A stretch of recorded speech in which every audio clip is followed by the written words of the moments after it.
Hi all, ಎಲ್ರಿಗೂ ನಮಸ್ಕಾರ. Welcome back to my channel Vino's Glimpse. ನಾನು ನಿಮ್ಮೆಲ್ಲರ ಪ್ರೀತಿಯ ವಿನತ. ಇವತ್ತಿನ ಹೊಸ ಬ್ಲಾಗ್ಗೆ ನಿಮ್ಮೆಲ್ಲರಿಗೂ ವೆಲ್ಕಮ್ ಮಾಡ್ತಾ ಇದ್ದೀನಿ.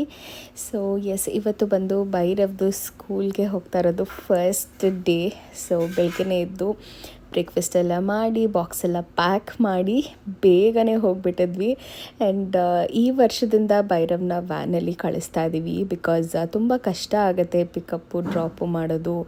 ಮತ್ತು ಕೆಲವೊಂದು ಸತಿ ಹೋಗೋದು ನಾವು ಲೇಟ್ ಆಗಿಬಿಟ್ಟಾಗ ಭೈರವ್ ತುಂಬ ಬೇಜಾರು ಮಾಡ್ಕೊಳ್ತಾನೆ. ಆ್ಯಂಡ್ ತುಂಬ ಟ್ರಾಫಿಕ್ ಇರೋದ್ರಿಂದ ಟೈಮ್ ಮ್ಯಾನೇಜ್ ಮಾಡ್ಕೊಂಡು ಹೋಗೋದು ಕಷ್ಟ ಆಗುತ್ತೆ. ಮತ್ತು ಇನ್ನು ಪುಟ್ಟೋನು ಇದ್ದಾನೆಲ್ಲ, ಸೊ ಅವನ್ನ ನೋಡಿಕೊಂಡು ಆನ್ ಟೈಮಿಗೆ ಕರ್ಕೊಂಡು ಬರೋಕ್ಕಾಗಲಿಲ್ಲ ಅಂದರೆ ಬೇಜಾರಾಗುತ್ತೆ ಅನ್ನೋ ಕಾರಣಕ್ಕೆ ವ್ಯಾನ್ನ ಬುಕ್ ಮಾಡಿಬಿಟ್ಟಿದ್ದೀವಿ.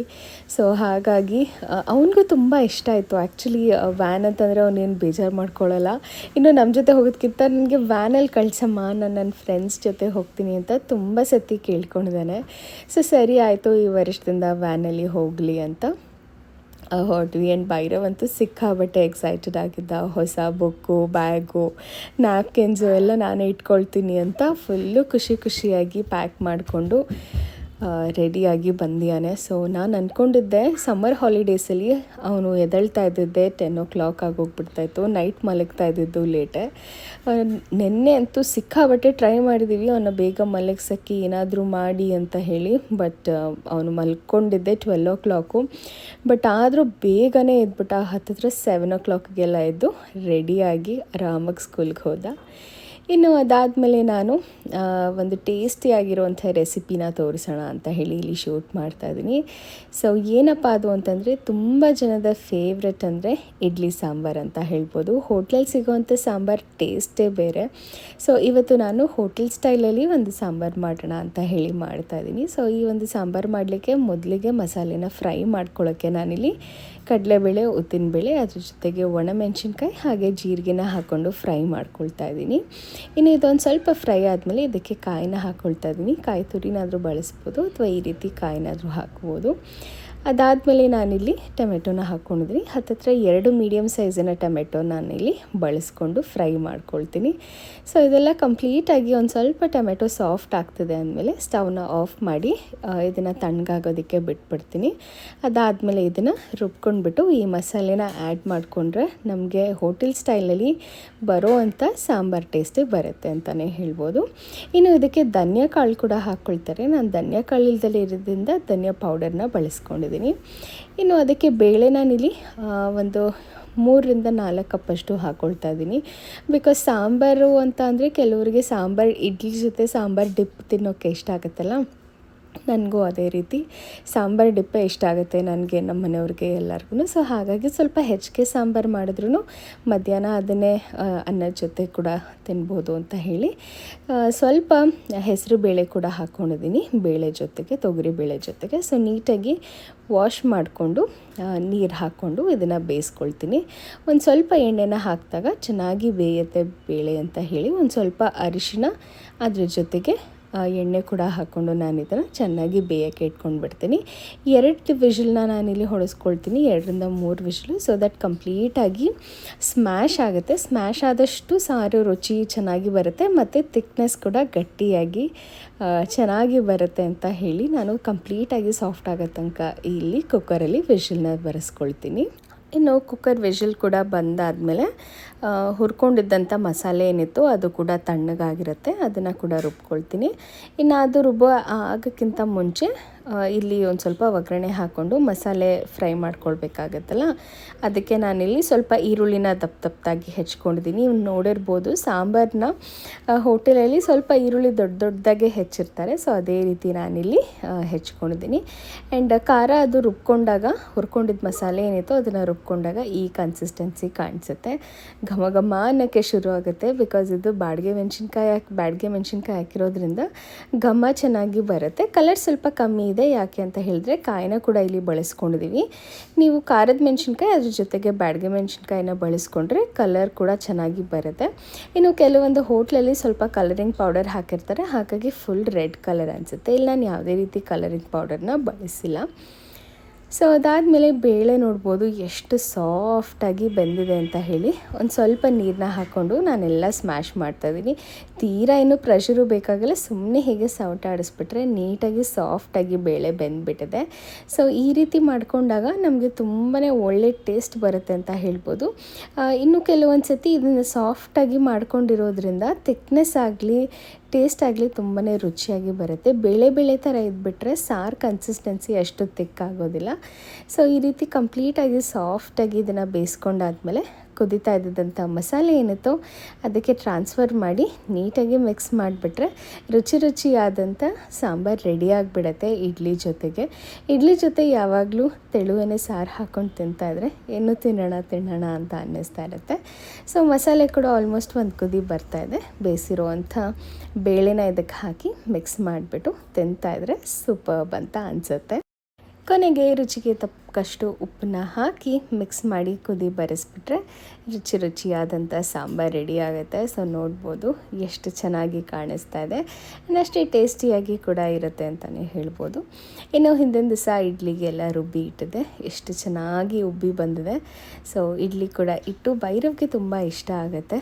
ಇಡ್ಲಿ, ದೋಸೆ, ಚಪಾತಿ, ಪೂರಿ, ರೈಸ್ ಐಟಮ್ಗಿಂತ ಭೈರವ್ಗೆ ಈ ರೀತಿ ತಿಂಡಿ ಬ್ರೇಕ್ಫಾಸ್ಟ್ ಐಟಮ್ಸ್ ತುಂಬಾ ಇಷ್ಟಪಟ್ಟು ತಿಂತಾನೆ.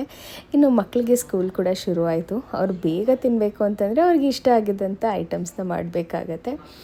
ಸೊ ಇಡ್ಲಿ ಕೂಡ ರೆಡಿಯಾಗಿ ಬ್ರೇಕ್ಫಾಸ್ಟ್ ಎಲ್ಲ ಮಾಡಿ ಪಾಪು ಕೂಡ ಅಷ್ಟೊತ್ತಿಗೆ ಎದ್ದ. ಇನ್ನು ಪಾಪು ಜೊತೆ ಆಟಾಡೋದೇ ನನಗೆ ಒಂದು ದೊಡ್ಡ ಖುಷಿ ಅಂತ ಹೇಳ್ಬೋದು. ಈ ಒಂದು ಟೈಮ್ನ ನಾನು ತುಂಬ ಮಿಸ್ ಮಾಡ್ಕೊಳ್ತೀನಿ. ಬಿಕಾಸ್ ಪ್ರತಿಯೊಬ್ಬ ಮಕ್ಕಳು 1 ವರ್ಷದ ತನಕ ತುಂಬಾ ಚೇಂಜಸ್ ಇರುತ್ತೆ. ಪ್ರತಿ ದಿವಸನೂ ಒಂದಲ್ಲ ಒಂದು ಚೇಂಜಸ್, ಒಂದಲ್ಲ ಒಂದು ಡೆವಲಪ್ಮೆಂಟ್ ತೋರಿಸ್ತಾನೆ ಇರ್ತಾರೆ. ಈಗಂತೂ ಪಾಪು ಯಾರಾದರೂ ಬಂದು ಮಾತಾಡ್ಸಿದ್ರೆ ಸಾಕು ಖುಷಿಯಿಂದ ನಕ್ಕೊಂಡು ಮಾತಾಡಿಸ್ತಾನೆ. ಕೂಗೋದು, ಮುಟ್ಟೋದು, ಏನಾದರೂ ನಾವು ಅವನ ಹತ್ರ ಹೋದರೆ ಇಟ್ಕೊಳ್ಳೋಕ್ಕೆ ಟ್ರೈ ಮಾಡ್ತಾನೆ, ಇಟ್ಕೊಂಡು ಬಾಯಿಗೆ ಹಾಕ್ಕೊಳ್ಳೋಕ್ಕೆ ಟ್ರೈ ಮಾಡ್ತಾನೆ. ಸೊ ಅದನ್ನು ಮಾಡೋದು ಯಾಕೆ ಅಂತ ಹೇಳಿದ್ರೆ ಮಕ್ಕಳು ಎಕ್ಸ್ಪ್ಲೋರ್ ಮಾಡೋ ರೀತಿ ಅದು ಹೇಗಿದೆ, ಇದು ಏನು ಅಂತ ಈಗ ನಾವು ಹೇಗೆ ಯೋಚನೆ ಮಾಡ್ತೀವಲ್ಲ ಹಾಗೆ ಮಕ್ಕಳಿಗೆ ಎಕ್ಸ್ಪ್ಲೋರ್ ಮಾಡದೆ ಅವರು ಬಾಯಿಗೆ ಹಾಕಿ ಅದನ್ನು ನೋಡೋಕ್ಕೆ ಟ್ರೈ ಮಾಡ್ತಾರೆ, ಅದನ್ನು ಅರ್ಥೈಸ್ಕೊಳ್ಳೋಕ್ಕೆ ಟ್ರೈ ಮಾಡ್ತಾರೆ. ಸೊ ಆ ರೀತಿ ಎಲ್ಲ ಆಟಾಡೋಕ್ಕೆ ಶುರು ಮಾಡ್ತಾನೆ ಪಾಪು. ಆ್ಯಂಡ್ ಪೀಕಬ್ಬು ಅಂದರೆ ನನಗೆ ಸಿಕ್ಕಾಪಟ್ಟೆ ಇಷ್ಟ. ಎಷ್ಟು ಖುಷಿಯಿಂದ ನಗ್ತಾನೆ. ಅವ್ನ ಖುಷಿ ನೋಡೋಕ್ಕೆ ನನಗೆ ಒಂದು ರೀತಿ ಆನಂದ ಅಂತಲೇ ಹೇಳ್ಬೋದು. ಇನ್ನು ನೈಟ್ ಇವನಿಗೆ ಹಾಲು ಕುಡಿಸಿ ಮಲಗೋ ಅಷ್ಟೊತ್ತಿಗೆ 1 ಗಂಟೆ ಆಗಿತ್ತು. ಮತ್ತೆ ಪುನಃ ಬೆಳಗ್ಗೆ 5:30 ಎದ್ದು ಸಿಕ್ಕಾಬಟ್ಟೆ ಟಯರ್ಡ್ ಆಗಿಬಿಟ್ಟಿದ್ದೆ. ಹಾಗೆ ಆಟಾಡಿಸ್ತಾ ಒಂದು ಸ್ವಲ್ಪ ಹೊತ್ತು ಮಲ್ಕೊಂಡ್ಬಿಟ್ಟಿದ್ದೆ. ಆ್ಯಂಡ್ ಪಾಪು ಜೊತೆ ಇದ್ದರೆ ಟೈಮ್ ಹೇಗೆ ಹೋಗುತ್ತೆ ಅಂತಲೇ ಗೊತ್ತಾಗೋದಿಲ್ಲ. ಅವನ ಜೊತೆ ಆಟಾಡ್ತಾ ಖುಷಿಯಾಗಿ ಇರ್ಬೋದು.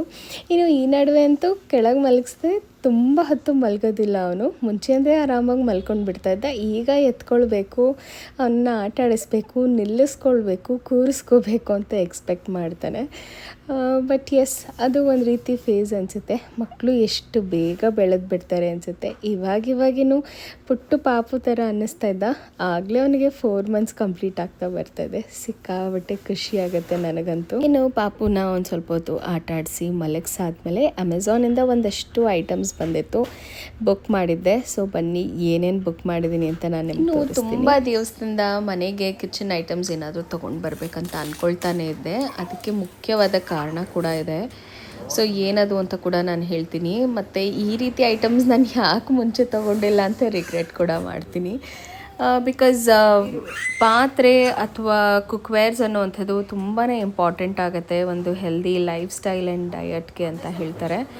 So that is very much true ಅನಿಸುತ್ತೆ. ಯಾಕೆ ನಾನು ಹಿಂಗೆ ಹೇಳ್ತಾ ಇದ್ದೀನಿ ಅಂತ ಹೇಳಿದ್ರೆ, ಹಿಂದಿನ ಕಾಲದಲ್ಲೆಲ್ಲ ಒಂಥರ ಸೌದೆ ಒಲೆಯಲ್ಲಿ ಇಟ್ಟು ಗ್ಯಾಸ್ ಯೂಸ್ ಮಾಡ್ದಲೇ ಆರಾಮಾಗಿ ಕುಕ್ ಮಾಡ್ಕೊಂಡು ತಿಂತಾಯಿದ್ದವರು ಎಷ್ಟು ಹೆಲ್ದಿ ಇರ್ತಾಯಿದ್ರು. ಅವರ ಲೈಫ್ ಸ್ಪ್ಯಾನ್ ಎಷ್ಟು ಚೆನ್ನಾಗಿರ್ತಾಯಿತ್ತು. ಮತ್ತು ಯಾವುದೇ ರೀತಿ ಕಾಯಿಲೆಗಳು ಬರೋದಾಗಲಿ ಮನೆ ಸುತ್ತಮುತ್ತ ಇರೋದಾಗಲಿ ಇರ್ತಾ ಇರಲಿಲ್ಲ. ಯಾಕೆ ಅಂತ ಹೇಳಿದ್ರೆ, ಸೌದೆ ಉರಿದಾಗ ಬರುವಂಥ ಹೊಗೆ ಏನಿದೆ ಅದು ಇರುವಂಥ ಸುತ್ತಮುತ್ತ ಕ್ರಿಮಿ ಕೀಟಗಳೇನಿದೆ ಅದನ್ನೆಲ್ಲನೂ ಅದೆಲ್ಲ ಸಾಯಿಸ್ಬಿಡ್ತಾಯಿತ್ತು. ಸೊ ಹಾಗಾಗಿ ಯಾವುದೇ ರೀತಿ ಹಾರ್ಮ್ಫುಲ್ ಜರ್ಮ್ಸ್ನ ಎಂಟರ್ ಆಗೋಕ್ಕೆ ಬಿಡ್ತಾ ಇರಲಿಲ್ಲ. ಬಟ್ ಇವಾಗ ಅಂತ ಹೇಳಿದ್ರೆ ನಾವು ಊಟ ಬಿಸಿ ಮಾಡೋಕ್ಕೆ ಸಿಕ್ಕಾಬಟ್ಟೆ ವೆರೈಟೀಸ್ ಇದೆ. ಗ್ಯಾಸಲ್ಲಿ ಬಳಸ್ಕೊಳ್ತೀವಿ ಅಥವಾ ಇಂಡಕ್ಷನ್ ಸ್ಟವ್ ಯೂಸ್ ಮಾಡ್ತೀವಿ. ತುಂಬ ವೆರೈಟೀಸ್ ಸಿಗಿದೆ ಆ್ಯಂಡ್ ಅದರಿಂದನೇ ಎಲ್ಲೋ ಒಂದು ಕಡೆ ನಮ್ಮ ಲೈಫ್ ಸ್ಟೈಲ್ ಹಾಳಾಗ್ತಾ ಇದೆ ಆ್ಯಂಡ್ ಎಲ್ಲೋ ಒಂದು ಕಡೆ ನಮ್ಮ ಹೆಲ್ತ್ ಕೂಡ ಹಾಳಾಗ್ತಾ ಇದೆ ಅಂತ ಹೇಳ್ಬೋದು. ಇನ್ನು ತುಂಬಾ ಟ್ರೆಂಡಿಂಗ್ ಇದ್ದಂಥ ನಾನ್ ಸ್ಟಿಕ್ ಪಾತ್ರೆಗಳಾಗಿರ್ಬೋದು, ಆ ಥರದ್ದೆಲ್ಲ ಆಯಿಲ್ನ ಕಮ್ಮಿ ಬಳಸಿ ನಾವು ಊಟ ಮಾಡ್ಕೊಳ್ತೀವಿ ಅಂತ ಹೇಳಿ ನಾನ್ ಸ್ಟಿಕ್ನ ತೊಗೊಳ್ತಾ ಇದ್ವಿ. ಬಟ್ ಆ non stick itself is a poison ಅಂತ ಹೇಳ್ಬೋದು. ಅಂದರೆ ಆ ಕೋಟಿಂಗ್ ಏನಿದೆ ಅದು ತುಂಬ ಬೇಗ ವೇರ್ ಆಫ್ ಆಗಿಬಿಡತ್ತೆ. ಆ ಒಂದು ಟೈಮಲ್ಲಿ ಅದರಲ್ಲಿ ನಾವೇನೇ ಕುಕ್ ಮಾಡಿದ್ರೂ ಕೂಡ ಅದು ಸ್ಲೋ ಪಾಯ್ಸನ್ ಆಗಿ ಕನ್ವರ್ಟ್ ಆಗುತ್ತೆ. ಅದೇ ರೀತಿ ಇಂಡಾಲಿಯಮ್ ಪಾತ್ರೆಗಳಾಗಲಿ ಅಥವಾ ಸಿಲ್ವರ್ ಪಾತ್ರೆಗಳಾಗಲಿ ಅದೇ ರೀತಿ ಅಂತ ಹೇಳ್ಬೋದು. ತುಂಬ ಬೇಗ ರಿಯಾಕ್ಟ್ ಆಗಿಬಿಡತ್ತೆ ಊಟಗಳಿಗೆ. ಸೊ ಹಾಗಾಗಿ ಅದು ನಮ್ಮ ಬಾಡಿಗೆ ಸೇರಿದಾಗ ತುಂಬಾ ಡಿಫ್ರೆನ್ಸ್ ಮಾಡುತ್ತೆ ಅಂತ ಹೇಳ್ಬೋದು. ಹೆಲ್ತ್ ವೈಸ್ ಆಗಿರ್ಬೋದು ಅಥವಾ ತುಂಬ ಹಾರ್ಮ್ಫುಲ್ ಡಿಸೀಸ್ ಅನ್ನುವಂಥ ಕ್ಯಾನ್ಸರ್ಸ್ ಆಗಿರ್ಬೋದು, ಆ ರೀತಿ ಕೂಡ ಕೆಲವೊಂದು ಸತಿ ಆಗೋ ಚಾನ್ಸಸ್ ಇರುತ್ತೆ. ಸೊ ಹಾಗಾಗಿ ನಮ್ಮ ಕುಕ್ಕಿಂಗ್ ವೆಸಲ್ಸ್ ಆಗಿರ್ಬೋದು ಪ್ರತಿಯೊಂದು ನಾವು ಹುಷಾರಾಗಿ ಬಳಸಬೇಕಾಗತ್ತೆ. ಸೊ ಕೆಲವೊಂದು ಸತಿ ನಾವು ಏನೋ ಗೊತ್ತಿಲ್ದಲೇ ತುಂಬ ಒಂದಷ್ಟು ಪ್ರಾಡಕ್ಟ್ಸ್ಗಳನ್ನ ತಂದುಬಿಡ್ತೀವಿ ಮನೆಯಲ್ಲಿ. ಕೆಲವೊಂದು ಸತಿ ನೋಡೋಕ್ಕೆ ಚೆನ್ನಾಗಿದೆ ಅಂತ ತಂದುಬಿಡ್ತೀವಿ, ಕೆಲವೊಂದು ಸತಿ ಅಫೋರ್ಡಬಲ್ ಅಂತ ತೊಗೊಳ್ಬಿಡ್ತೀವಿ. ಅದು ತಪ್ಪು ಅಂತ ಹೇಳಲ್ಲ, ಬಟ್ ಆದರೆ ಒಂದು ಸತಿ ವಿಚಾರ ಮಾಡಿ ಅದನ್ನು ತೊಗೊಂಡಿದ್ರೆ ಒಳ್ಳೇದಿರುತ್ತೆ ಅಂತ ಅನಿಸುತ್ತೆ. ಸೊ ಇಷ್ಟು ದಿವಸ ನಾನು ಈ ಮನೆಗೆ ಬರಬೇಕಾದಾಗ ನಾನು ಕುಕ್ಕರ್ಸ್ನ ತೊಗೊಂಡಿದ್ದಂಥದ್ದು. ಅದು ಇದೇ ರೀತಿ ಸೇಮ್ 5 ಲೀಟರ್ಸ್ 3 ಲೀಟರ್ಸ್ ಆ್ಯಂಡ್ 1.5 ಲೀಟರ್ಸ್ನ ತೊಗೊಂಡಿದ್ದೆ. ಬಟ್ ಗೊತ್ತಿಲ್ಲ, ಹಾರ್ಡ್ ವಾಟರ್ಗೋ ಏನೋ ಒಂದು ರೀತಿ ಚುಕ್ಕೆ ಥರ ಬರೋಕ್ಕೆ ಶುರು ಆಗೋಗ್ಬಿಟ್ಟಿತ್ತು ಆ್ಯಂಡ್ ತುಂಬ ಬೇಗ ಫುಡ್ಗಳಿಗೆ ರಿಯಾಕ್ಟ್ ಆಗ್ತಾಯಿತ್ತು. ಸೊ ರಿಯಾಕ್ಟ್ ಆಗೋದು ಹೇಗೆ ಗೊತ್ತಾಗುತ್ತೆ ನಮಗೆ ಅಂದರೆ, ನಾವು ಮಾಡಿದಂಥ ಪಾತ್ರೆಗಳು ಏನಿದೆ ಅದು ಸ್ವಲ್ಪ ಕಲರ್ ಚೇಂಜ್ ಆಗುವಂಥದ್ದಾಗಿರ್ಬೋದು ಅಥವಾ ಚಿಕ್ಕ ಬ್ಲ್ಯಾಕ್ ಡಾಟ್ಸ್ ಬರೋವಂಥದ್ದಾಗಿರ್ಬೋದು. ಈ ರೀತಿಯಲ್ಲಿ ನಮಗೆ ಗೊತ್ತಾಗುತ್ತೆ ದ್ಯಾಟ್ ಆ ಒಂದು ಕಂಟೈನರ್ ಏನಿದೆ ಅದರಲ್ಲಿ ಇರುವಂಥ ಕಂಟೆಂಟು ಫುಡ್ ಜೊತೆ ರಿಯಾಕ್ಟ್ ಆಗ್ತಿದೆ ಅಂತ ಹೇಳಿ ಗೊತ್ತಾಗುತ್ತೆ. ಸೊ ಹಾಗಾಗಿ ನಾವು ಸ್ಪೆಷಲಿ ಪುಟ್ಟ ಮಕ್ಕಳು ಇರುವಂಥ ಮನೆಯಲ್ಲಿ ಈ ರೀತಿ ಕುಕ್ವೇರ್ಸ್ಗಳನ್ನ ತುಂಬಾ ಕೇರ್ಫುಲ್ಲಾಗಿ ಸೆಲೆಕ್ಟ್ ಮಾಡಿ ತೊಗೊಳ್ಬೇಕಾಗತ್ತೆ. ಸೊ ದ್ಯಾಟ್ ಯಾವುದೇ ರೀತಿ ಚಾನ್ಸಸ್ ನಾವು ತೊಗೊಳ್ತಾ ಇರಲ್ಲ ನಮ್ಮ ಹೆಲ್ತ್ ಬಗ್ಗೆ ಅಂತ ಹೇಳಿ. ಸೊ ಹಾಗಾಗಿ ನಾನು ಕೂಡ ಒಂದಷ್ಟು ರಿಸರ್ಚ್ ಮಾಡಿ ತುಂಬ ದಿವಸದಿಂದ ತೊಗೊಳ್ಬೇಕು ಅಂತ ಆನ್ಲೈನಲ್ಲಿ ನೋಡಿದೆ, ಅಂಗಡಿಗಳಲ್ಲಿ ಹೋಗಿ ನೋಡಿದೆ. ಸೊ ಫೈನಲಿ ಆನ್ಲೈನ್ ಅಮೆಝಾನಲ್ಲಿ ಬುಕ್ ಮಾಡಿದ್ದಂಥ ಪ್ರತಿಯೊಂದು ಐಟಮ್ಸ್ ಇವತ್ತು ಬಂದಿತ್ತು. ಸೊ ಬನ್ನಿ ತೋರಿಸ್ತೀನಿ ಏನೇನು ಐಟಮ್ಸ್ ಬಂದಿದೆ ಅಂತ ಹೇಳಿ. ಏನೇನಾದರೂ ಬಟ್ ಆದರೆ ಸ್ವಲ್ಪ ದೊಡ್ಡದು ಬೇಕು, ಪಲ್ಯ ಮಾಡೋಕ್ಕೆ ದೊಡ್ಡದು ಬೇಕು. ಕವರ್ ಕೊಡಿದ್ರೆ ನಾವು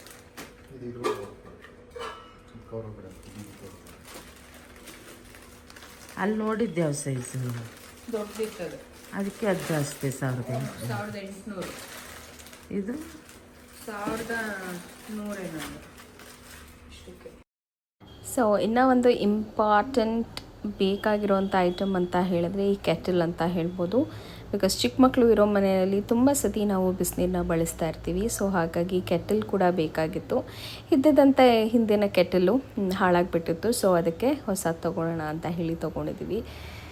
ಸೊ ಇನ್ನು ಅದ್ರ ಜೊತೆಗೆ ಕೆಟಲ್ ಜೊತೆಗೆ ಒಂದು ಬಾಟಲ್ ಕೂಡ ಬಂದಿತ್ತು. ಸೊ ತುಂಬ ಕ್ಯೂಟ್ ಆ್ಯಂಡ್ ಪ್ರಿಟಿಯಾಗಿ ಇತ್ತು. ಸೊ ಬೈರವ್ರಿಗೆ ಸ್ಕೂಲಿಗಾಗುತ್ತೆ ಅಂತ ಹೇಳಿ ಇದು ಕೂಡ ನಿನ್ನೆ ಆರ್ಡರ್ ಮಾಡಿದ್ದು. ಇಷ್ಟು ಬೇಗ ಬರುತ್ತೆ ಅಂತ ಅಂದ್ಕೊಂಡಿರಲಿಲ್ಲ. ಫೈನಲಿ ಬಂದಿದೆ. ಬಿಕಾಸ್ ಅಮೆಝಾನ್ ಪ್ರೈಮ್ ಇರೋದ್ರಿಂದ ಬೇಗನೆ ಬಂದಿದೆ. ಸೊ ತೋರಿಸ್ತೀನಿ ಏನೇನು ಬಂದಿದೆ ಅಂತ. ನನಗಂತೂ ಖುಷಿಯಾಗಿದೆ. ಸೊ ಫಸ್ಟ್ ಒನ್ ಬಂದು ಈ ಕಾಂಬೋ ಕುಕ್ಕರ್ಸ್. ಸೊ ಯಾಕೆ ನಾನು ಸ್ಟೀಲ್ ತೊಗೊಂಡೆ ಈ ಸತಿ ಅಂತ ಅಂದರೆ, ನಮ್ಮನೇಲಿ ತುಂಬ ಸ್ವಲ್ಪ ಹಾರ್ಡ್ ವಾಟರ್ ಜಾಸ್ತಿ ಆಗಿದೆ ಅಂತ ಅನಿಸುತ್ತೆ. ಸೊ ಹಾಗಾಗಿ ಕುಕ್ಕರ್ಗಳು ಇಂಡಾಲಿಯಮ್ ಕುಕ್ಕರ್ ತೊಗೊಂಡಿದ್ದು ನಾನು ಫಸ್ಟು. ಸೊ ಅದಕ್ಕೆ ಅದೊಂಥರ ಚಿಕ್ಕ ಥರ ಬರೋ ಥರ ಆ ರೀತಿ ಆಗಿತ್ತು. ಸೊ ಅದಕ್ಕೆ ಬೇಡಪ್ಪ ಅದು ಅಂತ ಹೇಳ್ಬಿಟ್ಟು ಪಾಪುಗೆ ಆ್ಯಕ್ಚುಲಿ ನಾನು ತೊಗೊಳ್ಬೇಕು ಅಂತ ಇತ್ತು. ಬಿಕಾಸ್ ಇವಾಗ 6 ಮಂತ್ಸ್ ಆಗಿದ ತಕ್ಷಣ ಸಾಲಿಡ್ ಸ್ಟಾರ್ಟ್ ಮಾಡಬೇಕಲ್ಲ. ಸೊ ಚಿಕ್ಕದು ಬೇಕಾಗತ್ತೆ ಮಗುಗೆ ಬೇಯಿಸೋದಕ್ಕೆ. ಸ್ವಲ್ಪ ಇಷ್ಟಿಷ್ಟೇ ಕ್ವಾಂಟಿಟಿ ಇರುತ್ತೆ. ದೊಡ್ಡ ಕುಕ್ಕರಲ್ಲಿ ಇಟ್ಟು ಸುಮ್ಮನೆ ಗ್ಯಾಸ್ ವೇಸ್ಟ್ ಮಾಡೋ ಬದಲು ಈ ರೀತಿ ಪುಟ್ಟದು 1.5 ಲೀಟ್ರ್ ತೊಗೊಳ್ಳೋಣ ಅಂತ ಅಂದ್ಕೊಂಡೆ. ಇದು ಒಂದನ್ನು ನೋಡೋಕ್ಕೆ ಹೋದಾಗ ನನಗೆ ಈ ಸೆಟ್ ಆಫ್ 3 ಸಿಕ್ತು. ಸೊ ಅದಕ್ಕೆ ನಾನೇನು ಅಂದ್ಕೊಂಡೆ, ಸರಿ ಹೇಗಿದ್ರು ಬೇಕಾಗತ್ತಲ್ವಾ, ಮತ್ತು ಅದು ಒಂಥರ ಆಗಿದೆ. ಸೊ ಅದನ್ನು ಬೇರೆ ಎಂತಕ್ಕಾದ್ರೂ ಯೂಸ್ ಮಾಡೋದಕ್ಕೆ ಇಟ್ಬಿಡೋಣ, ಇವಾಗ ತಗೊಳ್ಳೋಣ ಅಂತ ಹೇಳ್ಬಿಟ್ಟು ತಗೊಂಡೆ. ಸೊ ಇದು ಕಾಂಬೋ ಆಫ್ 3 ಬಂತೆ. ಸೊ ಒಂದು ಬಂದು 5 ಲೀಟರ್ಸು, ಮತ್ತು ಇದು ಬಂದು 3 ಲೀಟರ್ಸ್ ಕುಕ್ಕರು, ಆ್ಯಂಡ್ ಇದು ಬಂದು 1.5 ಲೀಟರ್ಸ್ ಕುಕ್ಕರ್. 1.5 ಲೀಟರ್ಗೂ ಮತ್ತು 3 ಲೀಟರ್ಗೂ ಸೇಮ್ ಲಿಡ್ ಬರುತ್ತೆ. ಸೊ 2 ಲಿಡ್ಡು 3 ಬೇಸ್ ಬರುತ್ತೆ. ಸಿಕ್ಕಾಪಟ್ಟೆ ಚೆನ್ನಾಗಿದೆ. ಗೇಜ್ ಕೂಡ ಹೆವಿಯಾಗಿ ಇದೆ. ಎತ್ತಬೇಕು ಅಂದರೆ ಅಷ್ಟು ಎಫರ್ಟ್ ಹಾಕಿ ಎತ್ತಬೇಕು. ಬಟ್ ಇದರಲ್ಲಿ ಬಿರಿಯಾನಿ ಆ ಥರದ್ದೆಲ್ಲ ನಾನು ರೆಗ್ಯುಲರಾಗಿ ಯೂಶ್ವಲಿ ಮಾಡ್ತಾ ಇರ್ತೀನಿ 1 ರೆಸಿಪೀಸು. ಸೊ ಹಾಗಾಗಿ ಒಳಗಡೆ ತೋರಿಸು. ಈ ರೀತಿ ಇದೆ. ಸೊ ಬಟರ್ಫ್ಲೈ ಅಂತೂ ನಾನು ಅಮ್ಮ ಬಟರ್ಫ್ಲೈ ತುಂಬ ತೊಗೊಂಡಿದ್ದಾರೆ. ಅವರು ಬಟರ್ಫ್ಲೈ ಕುಕ್ಕರ್ ಅವರು ಆವಾಗ ತೊಗೊಂಡಿದ್ದನ್ನು ಈಗಲೂ ಬಳಸ್ತಾ ಇದ್ದಾರೆ. ಸೊ ಹಾಗಾಗಿ butterfly is one of the trusted ಅಂತಲೇ ಹೇಳ್ಬೋದು. ಬಾಳಿಕೆ ಚೆನ್ನಾಗಿ ಬರುತ್ತೆ. ಸೊ ಅದಕ್ಕೆ ನಾನು ಅದರಲ್ಲೇ ಸ್ಟೇನ್ಲೆಸ್ ಸ್ಟೀಲ್ ಕುಕ್ಕರ್ಸ್ನ ತೊಗೊಂಡೆ. ಸೊ ನಾನು ಇವಾಗ ಏನೇನು ತೋರಿಸ್ತಾ ಇದ್ದೀನಿ ಅದು ಎಲ್ಲದೂ ಲಿಂಕ್ ಡಿಸ್ಕ್ರಿಪ್ಷನಲ್ಲಿ ಹಾಕಿರ್ತೀನಿ. ನಿಮ್ಗೆ ಏನಾದರೂ ಬೇಕು ಅಂದರೆ ನೀವು ಚೆಕ್ಔಟ್ ಮಾಡ್ಬೋದು. ಆ್ಯಂಡ್ ಇನ್ನೂ ಒಂದು ಬಂದುಬಿಟ್ಟು ಕೆಟಲ್ಲು. ಕೆಟಲ್ ಆ್ಯಕ್ಚುಲಿ ಏನಾಗಿತ್ತು ಅಂತ ಅಂದರೆ, ಗೊತ್ತಿಲ್ಲ, ಮೋಸ್ಟ್ಲಿ ಜಾಸ್ತಿ ಓವರ್ ಹೀಟ್ ಆಗಿತ್ತೋ ಏನೋ, ವರ್ಕ್ ಆಗ್ತಾ ಇರಲಿಲ್ಲ. ಸೊ ಅದಕ್ಕೆ ಈ ಕೆಟಲ್ ಕೂಡ ಬೇಕು ಅಂತ ಹೇಳಿ ತೊಗೊಂಡ್ವಿ. ಸೊ ಒಂದು ಆಫರ್ ಏನಿತ್ತು ಅಂದರೆ, ಕೆಟಲ್ ತೊಗೊಂಡ್ರೆ ಬಾಟಲ್ ಫ್ರೀ ಅಂತ ಇತ್ತು. ಪಿಜನ್ ಕಂಪ್ನಿದು ತೊಗೊಂಡಿರುವಂಥದ್ದು. ಲಾಸ್ಟ್ ಟೈಮು ನಮ್ಮ ಹತ್ರ ಪಿಜನ್ದೇ ಇತ್ತು. ಚೆನ್ನಾಗಿ ಬಂದಿತ್ತು. ಆಲ್ಮೋಸ್ಟ್ 3 ಇಯರ್ಸ್ 4 ಇಯರ್ಸ್ ಬಂದಿತ್ತು. ಸೊ ಹಾಗಾಗಿ ನಾನು ಓಕೆ ಅದೇ ಚೆನ್ನಾಗಿ ಬಾಳಿಕೆ ಈ ಮನೆಗೆ ಬಂದಾಗ ಕುಕ್ಕರು ಅದು ಎಲ್ಲನೂ ಹೊಸದಾಗಿ ತೊಗೊಂಡಿದ್ದು. ಈ ಮನೆಗೆ ಬಂದಾಗ I think it's been 2.5 years, almost 3 years ಹತ್ತತ್ರನೇ ಆಯಿತು. ಸೊ ಅವಾಗ ತೊಗೊಂಡಿದ್ದಲ್ವಾ, ಸೊ ತೊಗೊಳ್ಳೋಣ. 3 ಇಯರ್ಸ್ ಬಂದಿದೆ, ಇನ್ನೆಷ್ಟು ಎಲೆಕ್ಟ್ರಿಕ್ ಐಟಮ್ಸ್ ಇನ್ನೆಷ್ಟು ಬಾಳಿಕೆ ಬರೋಕ್ಕೆ ಎಕ್ಸ್ಪೆಕ್ಟ್ ಮಾಡಬೇಕು ಅಲ್ವಾ. ಸೊ ಇದು ಕೂಡ ತುಂಬ ಬೇಗ ಕ್ವಿಕ್ಕಾಗಿ ಬಿಸಿ ಆಗಿಬಿಡುತ್ತೆ. ಮತ್ತು ಪಾಪುಗೆ ಇವಾಗ ಫಾರ್ಮುಲಾ ಮಿಲ್ಕ್ ಫೀಡ್ ಮಾಡಬೇಕು ಅಂದರೆ ನಾನು ಆಫೀಸ್ಗೆ ಹೋಗಿದ್ದಾಗ ಅಮ್ಮಗೆ ಸ್ವಲ್ಪ ಹೆಲ್ಪ್ ಆಗುತ್ತೆ. ಬಿಸಿ ನೀರು ಬೇಗ, ಪ್ರತಿಯೊಂದಕ್ಕೂ ಬಿಸಿ ನೀರು ಬೇಕಾಗುತ್ತೆ. ಒಂದು ಬಿರಿಯಾನಿ ಮಾಡಬೇಕು, ಒಂದು ಮುದ್ದೆ ಮಾಡಬೇಕು, ಅಥವಾ ಸಿಂಪಲಾಗಿ ಒಂದು ಉಪ್ಪ ಮಾಡ್ತೀವಿ ಅಂದ್ರೂ ಬಿಸಿನೀರು ಬೇಕೇ ಬೇಕು. ಸೊ ಗ್ಯಾಸಲ್ಲಿ ಅದನ್ನು ಕಾಯಿಸಿಟ್ಕೊಂಡು ನಾವು ಮಾಡೋದಕ್ಕಿಂತ ಐ ಥಿಂಕ್ ಕೆಟಲ್ ಈಸಿ ಅಂತ ಹೇಳ್ಬೋದು. ಬೇಗ ಕುಕ್ಕಿಂಗ್ ಟೈಮ್ ಕಮ್ಮಿ ಆಗುತ್ತೆ. ಆ್ಯಂಡ್ ನೆಕ್ಸ್ಟ್ ಪ್ರಾಡಕ್ಟ್ ಬಂದುಬಿಟ್ಟು ಈ ರೀತಿ ಸ್ಟೀಲ್ ಕಡಾಯಿ. ಇದು ಆ್ಯಕ್ಚುಲಿ ನಾನು ಎಕ್ಸ್ಪೆಕ್ಟ್ ಮಾಡಿದ ಥರ ಬಂದಿಲ್ಲ. ಸೊ ಐ ಥಿಂಕ್ ಪ್ರಾಬಬ್ಲಿ ಇದನ್ನ ರಿಟರ್ನ್ ಮಾಡ್ತೀನಿ ಅಂದ್ಕೊಳ್ತೀನಿ ನಾನು. ಸೊ ಇದಕ್ಕೆ ಈ ರೀತಿ ಒಂದು ಲಿಡ್ ಕೊಟ್ಟಿದ್ದಾರೆ. ಬಟ್ ಇದ್ರದ್ದು ಸೈಜ್ ಏನಿದೆ ನಂಗೆ ಸ್ವಲ್ಪ ದೊಡ್ಡದು ಬೇಕಿತ್ತು. ಬಿಕಾಸ್ ಪಲ್ಯ ಎಲ್ಲ ಮಾಡಿದಾಗ ನನಗೆ ಸ್ವಲ್ಪ ಹೆಚ್ಚಿಗೆನೇ ಮಾಡ್ತೀನಿ. ನಿಮಗೆ ಗೊತ್ತಿದೆ ಅನಿಸುತ್ತೆ, ನಾನು ಅಡುಗೆ ತಿಂಡಿ ಎಲ್ಲ ಒಟ್ಟಿಗೆ ಒಂದ್ಸತಿ ಮಾಡಿಬಿಟ್ರೆ ನನಗೆ ಥ್ರೂ ಔಟ್ ದ ಡೇ ಊಟ ತಿಂಡಿದು ಚಿಂತೆ ಇರಬಾರ್ದು ಅಂತ ನಾನು ಸ್ವಲ್ಪ ಜಾಸ್ತಿ ಕ್ವಾಂಟಿಟಿನೇ ಮಾಡ್ತೀನಿ. ಕೆಲವ್ರು ಏನು ಮಾಡ್ತಾರೆ, ಅಡುಗೆ ಒಂದ್ಸತಿ ಸಪ್ರೇಟು, ತಿಂಡಿ ಒಂದ್ಸತಿ ಸಪ್ರೇಟ್ ಆ ಥರ ಮಾಡಿದಾಗ ನನಗೆ ಫುಲ್ ಡೇ ಅದರಲ್ಲೇ ಟೈಮ್ ಸ್ಪೆಂಡ್ ಆಗೋಗ್ಬಿಡುತ್ತೆ. ಸೊ ಹಾಗಾಗಿ ನಾನು ಸ್ವಲ್ಪ ಕ್ವಾಂಟಿಟಿ ಜಾಸ್ತಿ ಮಾಡಿ ಥ್ರೂ ಔಟ್ ದ ಡೇ ಅದನ್ನು ತಿನ್ನೋದ್ರಿಂದ ಸ್ವಲ್ಪ ದೊಡ್ಡ ಸೈಜ್ ಬೇಕಿತ್ತು ನನಗೆ. ಬಟ್ ಆದರೆ ಗೇಜ್ ಎಲ್ಲ ತುಂಬ ಚೆನ್ನಾಗಿದೆ. ಇದು ಬಂದುಬಿಟ್ಟು ಲೈಫ್ ಲಾಂಗ್ ಕಂಪ್ನಿದು. ಆ್ಯಂಡ್ ಇದು ಬಂದುಬಿಟ್ಟು ಬಟರ್ಫ್ಲೈ ಕುಕ್ಕರ್ದು. ಕೆಟಲ್ ಬಂದುಬಿಟ್ಟು ಪಿಜನ್ ಕಂಪ್ನಿದು. ಸೊ ಪ್ರಾಬಬ್ಲಿ ಇದನ್ನು ನಾನು ರಿಟರ್ನ್ ಮಾಡಿ ಒಂದು ಸೈಜ್ ದೊಡ್ಡದು ತೊಗೊಳ್ತೀನಿ. ಬಟ್ ಕ್ವಾಲಿಟಿ ವೈಸ್ ಹೇಳಬೇಕು ಅಂತಂದರೆ ಇಟ್ ಈಸ್ ಗುಡ್. ಬಟ್ ಇದನ್ನು ಯೂಸ್ ಮಾಡಾದ್ಮೇಲೆ ನಾನು ಇದು ಹೇಗೆ ವರ್ಕ್ ಆಗುತ್ತೆ ಅಂತ ಹೇಳ್ತೀನಿ. ಬಿಕಾಸ್ ಸ್ಟೀಲ್ ಸ್ವಲ್ಪ ತಳ ಹಿಡಿಯೋ ಚಾನ್ಸಸ್ ಇರುತ್ತೆ. ಬಿಕಾಸ್ ತುಂಬ ಆಯಿಲ್ನ ಬಳಸಬೇಕಾಗತ್ತೆ ಕೆಲವೊಂದ್ಸತಿ, ಅದು ಜಾಸ್ತಿ ತಳ ಹಿಡಿಬಾರ್ದು ಅಂತ ಹೇಳಿ. ಬಟ್ ಸಿನ್ಸ್ ಈ ತಳಗಳೆಲ್ಲ ಸ್ವಲ್ಪ ದಪ್ಪ ಇರೋದ್ರಿಂದ ಐ ಥಿಂಕ್ ಆ ಇಶ್ಯೂಸ್ ಬರಲ್ಲ ಅಂತ ಅಂದ್ಕೊಳ್ತೀನಿ. ಸೊ ಲೆಟ್ ಮೀ ಸಿ, ಹೋಗ್ತಾ ಯೂಸ್ ಮಾಡ್ತಾ ನಾನು ನಿಮಗೆ ಹೇಳ್ತೀನಿ. ಆ್ಯಂಡ್ ಒನ್ ಮೇಜರ್ ಥಿಂಗ್ ಅಂತ ಅಂದರೆ ಹೆಲ್ತ್ ಬಗ್ಗೆ ತುಂಬ ಕಾನ್ಷಿಯಸ್ ಆಗಿರ್ಬೋದು. ಇನ್ಫ್ಯಾಕ್ಟ್ ಕುಕ್ಕರಲ್ಲಿ ಕುಕ್ ಮಾಡಿ ತಿನ್ನೋದು ಕೂಡ ಇಟ್ ಇಸ್ ನಾಟ್ ಹೆಲ್ದಿ. ಅದನ್ನು ಹಾಗೆ ಬೇಯಿಸಿ ತಿಂದರೆ ಅದರದ್ದು ಸತ್ವ ಹಾಗೆ ಇರುತ್ತೆ ಅಂತಾರೆ. ಬಟ್ ಈಗಿನ ಬ್ಯುಸಿ ಶೆಡ್ಯೂಲಲ್ಲಿ ಡೆಫಿನೆಟ್ಲಿ ನಮಗೆ ಅಷ್ಟೊಂದು ಟೈಮ್ ಕೊಟ್ಟು ಮಾಡಲಿಕ್ಕಾಗಲ್ಲ. ಸೊ ಹಾಗಾಗಿ ಇನ್ಸ್ಟೆಂಟಾಗಿ ಒಂಚೂರು ಏನೋ ಮಾಡ್ಕೊಳಕ್ಕಾಗತ್ತೆ ಅಂತ ಹೇಳಿ ಮಾಡ್ತಾ ಇದ್ದೀನಿ. ಸೊ ಆದಷ್ಟು ನಾನು ವಿತೌಟ್ ಲಿಡ್ನ ಕುಕ್ ಮಾಡೋಕ್ಕೆ ಟ್ರೈ ಮಾಡ್ತೀನಿ. ಎಮರ್ಜೆನ್ಸಿ ಇತ್ತು, ಕೆಲವೊಂದು ಸತಿ ಬೇಗ ಹೋಗಬೇಕು ಅಥವಾ ಆ ಥರದ್ದು ಏನಾದರೂ ಆಯಿತು ಅಂದಾಗ ಕುಕ್ಕರ್ ಲಿಡ್ನ ಯೂಸ್ ಮಾಡ್ತೀನಿ. ಸೊ ಇದಿಷ್ಟು ಐಟಮ್ಸ್ ತರಿಸಿದಂಥದ್ದು. ಇನ್ನೂ ಒಂದಷ್ಟು ತೊಗೊಳ್ಬೇಕು, ಶಾಪ್ ಮಾಡಬೇಕು ಅಂತ ಅಂದ್ಕೊಂಡಿದ್ದೀನಿ. ಸೊ ಟೈಮ್ ಸಿಗ್ತಲ್ಲ ನನಗೆ. ಆನ್ಲೈನಲ್ಲೂ ತುಂಬ ಏನೋ ಅಂಗಡಿಗೆ ಹೋಗಿ ನಾವು ನೋಡೋದಕ್ಕಿಂತ ಆನ್ಲೈನಲ್ಲಿ ತುಂಬ ಟೈಮ್ ಸ್ಪೆಂಡ್ ಮಾಡ್ತೀವಿ ನಾವು ಅಂತ ಅನಿಸುತ್ತೆ. ಒಂಥರ ಅದನ್ನು ಕಂಪೇರ್ ಮಾಡು, ಇದನ್ನು ಕಂಪೇರ್ ಮಾಡಿ ನೋಡ್ತೀವಿ. ಇವಾಗ ಅಂಗಡಿಗೆ ಹೋಗ್ಬಿಟ್ರೆ ಏನಾಗುತ್ತೆ ಅಂದರೆ ಅವ್ರ ಹತ್ರ ಇರೋ ಪ್ರಾಡಕ್ಟ್ನ ತುಂಬ ಪ್ರಮೋಟ್ ಮಾಡ್ತಾರೆ. ಸೊ ನಾವು we tend to take it ಅನ್ನೋ ಥರ ಅನಿಸುತ್ತೆ. ಸೊ ಫೈನಲಿ ಇದಿಷ್ಟು ಐಟಮ್ಸ್ನ ತರಿಸಿದ್ದೀನಿ. ಆ್ಯಂಡ್ ಆ ಕಡಾಯಿನ ಚೇಂಜ್ ಮಾಡಿ ಬೇರೆದೇನಾದರೂ ತೊಗೊಳ್ತೀನಿ. ಸೊ ನೋಡೋಣ ಏನು ತೊಗೊಳ್ತೀನಿ ಅಂತ. ಸೊ ಎಸ್, ಇದಾಗಿತ್ತು ಇವತ್ತಿನ ಮಾರ್ನಿಂಗ್ ಟು ಆಫ್ಟರ್ನೂನ್ ವ್ಲಾಗ್. ಬೆಳಗ್ಗೆ ಭೈರವ್ದು ಫಸ್ಟ್ ಡೇ ಆಫ್ ಸ್ಕೂಲ್ ಇವತ್ತು. ಸಿಕ್ಕಾಬಟ್ಟೆ ಖುಷಿಯಿಂದ ಹೋಗಿದ್ದಾನೆ. ಆ್ಯಂಡ್ ವ್ಯಾನಲ್ಲಿ ಹೋಗಿ ಇನ್ನೇನು ಬರೋ ಟೈಮ್ ಆಗೋಯ್ತು. ಒಂದು 2 o'clock ಎಲ್ಲ ವಾಪಸ್ ಬರ್ತಾನೆ. ಸೊ ಅಷ್ಟೊತ್ತಿಗೆ ನಾನು ವಿಡಿಯೋ ಮಾಡೋಣ ಅಂತ ಹೇಳಿ ಶೂಟ್ ಮಾಡಿದ್ದೀನಿ. ಪುಟಾಣಿ ಪಾಪು ಕೂಡ ಮಲ್ಕೊಂಡಿದ್ದಾನೆ. ಸೊ ಎಸ್, ಇದಾಗಿತ್ತು ಇವತ್ತಿನ ವ್ಲಾಗ್. ಐ ಹೋಪ್ ಇವತ್ತಿನ ವ್ಲಾಗ್ ನಿಮ್ಗೆಲ್ಲರಿಗೂ ಇಷ್ಟ ಆಗಿದೆ ಅಂತ ಅಂದ್ಕೊಳ್ತೀನಿ. ಇಷ್ಟ ಆಗಿದೆ ಡೆಫಿನೆಟ್ಲಿ ಲೈಕ್ ಮಾಡಿ, ಶೇರ್ ಮಾಡಿ, ಹಾಗೂ ನನ್ನ ಚಾನಲ್ಗೆ ಸಬ್ಸ್ಕ್ರೈಬ್ ಆಗಿ ಸಪೋರ್ಟ್ ಮಾಡಿ ಅಂತ ಹೇಳ್ತಾ ಮತ್ತೆ ಸಿಗ್ತೀನಿ ಮುಂದಿನ ವಿಡಿಯೋದಲ್ಲಿ. ಅಲ್ಲಿವರೆಗೂ ನಮಸ್ಕಾರ. Take care. Love you all and bye.